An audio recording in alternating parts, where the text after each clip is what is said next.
உழுதுண்டு வாழ்வாரே வாழ்வார், மற்றெல்லாம் தொழுதுண்டு பின் செல்வார் வள்ளுவன் சொன்னான். உழுதவனு கையெடுத்து கும்பிட்டு அவன் பின்னாடி போகணும்னு. இன்றைக்கி அவன் யார் பின்னாடியெல்லாம் அலைஞ்சிக்கிட்டு இருக்கான்.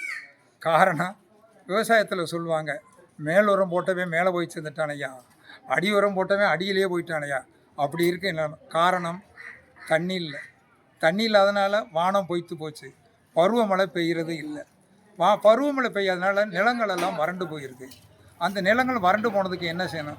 விவசாயம் காப்பாற்றுறதுக்கு ஒரே வழி, இந்த 58 கால்வாய் பாசனத்தை கொஞ்சம் நீட்டினீங்கன்னா, இந்த 18 பட்டி கிராம கால்வாய் பாசன திட்டம் ஒருங்கிணைப்புன்ற குழு புண்ணியவாளங்க ஒன்று சேர்ந்து பாடுபடுறாங்க.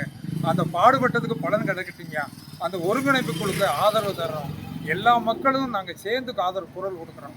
வேணா எங்கள் உயிரை கூட நல்லதுக்கு கொடுக்கறதுக்கு தயாராக இருக்கோம். ஏன்னா விவசாயம் அப்படி இருக்கானையா, பட்னியை கடந்து சாகிறதுக்கு நாங்கள் இது போராட்டம் பண்ணி கூட சாகிறோம். அதனால் இந்த 18 பட்டி கிராம கால்வாய் பாசன திட்டம் ஒருங்கிணைப்பு குழு என்ன சொல்லுதோ, எங்களுக்காக, மக்களுக்காக, விவசாயிக்காக பாடுற அந்த குழுவை ஆதரிக்கணும். அன்போடு அவங்க செய்கிற கோரிக்கையை நிறைவேற்றணும்னு பணிவன்போடு கேட்டுக்கிறோம். நன்றி.